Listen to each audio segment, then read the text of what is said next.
People living in Toronto could breathe a bit of sigh of relief knowing that more than half of Toronto real estate price increases are unexplained. Like UFOs, you know, they can't explain them, they're unidentified. Same thing with this housing crisis in Toronto. It is unexplained. And hats off to our friends down at Better Dwelling for putting this together. Check out their page. Really good, really good page. Always up to date on what's happening in the housing crisis. Everyone's been struggling to explain Toronto's real estate prices, and the government thinks it found an answer.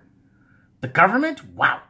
Anyways, let's see. The Canada Mortgage and Housing Corporation, CMHC, studied major urban markets and modeled where they should be. The government-owned organized concludes that more than half of Toronto's real estate price increases can't be explained.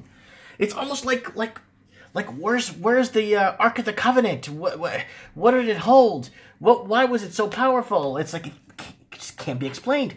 Models aren't perfect, but they're way better than guessing. Models are never 100% accurate, but well-planned model is much better than saying it always goes up. Or, immigrants or CMHC analysts break down their model into three major characteristics: personal disposable income and young adult population, and mortgage rates. All three of these are real measurements, meaning that they're adjusted for inflation. More than half of Toronto real estate price increases are unexplained. Jesus, it's like UFOs. Or how the pyramids were made. Greater Toronto real estate prices were soaring even before the epic run in 2017. Prices increased 40.19% in real terms from 2010 to 2016, according to CMHC.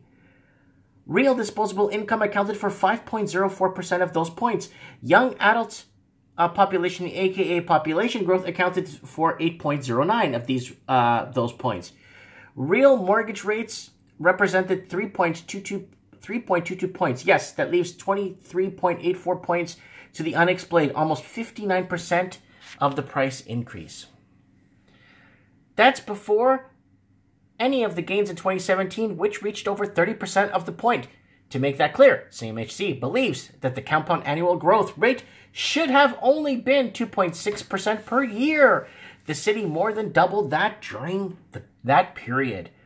Toronto real estate increases 2010 to 2016. So here we go. This is real disposable. So it's like hardcore cash, real thing, the real deal. Young adult population, 0.1%. Okay. Of this graph, of course. And then real mortgage rates, 8 points. Okay. And then unexplained, 59.3 points. Wow. That's broken down from the increase. So they have no idea. So explaining the unexplained. This is a really good article, and I'm going to read this right through. Explaining the unexplained. More than half Toronto price gains are unexplained. Pretty spooky. The CMHC actually addresses this unmeasurable demand side factors to those that don't deal with assets on a regular basis. This usually means a shortage of supply perceived by shortage of supply and or plain old exuberance before the developer bros start high-fiving about the shortage of supply and housing activists starts crying foul. Let's quickly touch on supply shortage. More homes were built than households formed during the period of CMHC studied.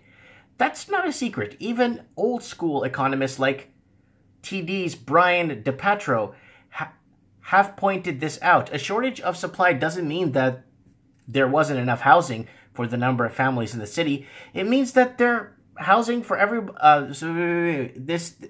housing for everyone who wanted to buy at the same time. There were several types of buyers, which range from millennials looking for a starter home and families looking to upgrade, to speculators and urban land bankers looking to chase yields.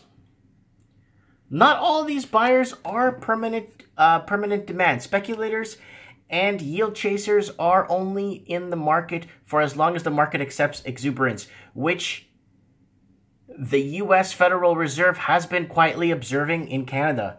our exuberance dies down. Speculators tend to release a lot of pricing pressure. Once the pressure is released, a typical see prices walk closer to fundamentals, which in the case could be a steep drop. Most of 2017% gains have been given up. So if you bought in 2017 and gained, well, you've lost it already. Note, there's a different school of thought in those types of economic models. Many of the world's noted economists now link prices to credit expansion and contraction. Well, touch on that next week. Let's see what they have to say about this. Like this post was, and that was by Stephen Punwasi. Wow, I hope I got that right. From our friends over at Better Dwelling that always come up with really good articles to counter the mainstream media that says something. I'm really hoping someone's hearing me there after Q1. I want Q1 numbers. Please, guys, do some Q1 numbers for us. I would like to know. You could even do a shout out to me. It would be really nice. You know, I've been following you guys for many years and reading your articles. Let me know what you guys think about this whole unexplained price gain. I mean, if it's not in the equation, where does it come from? It's unexplained, right? Comment below. Let me know.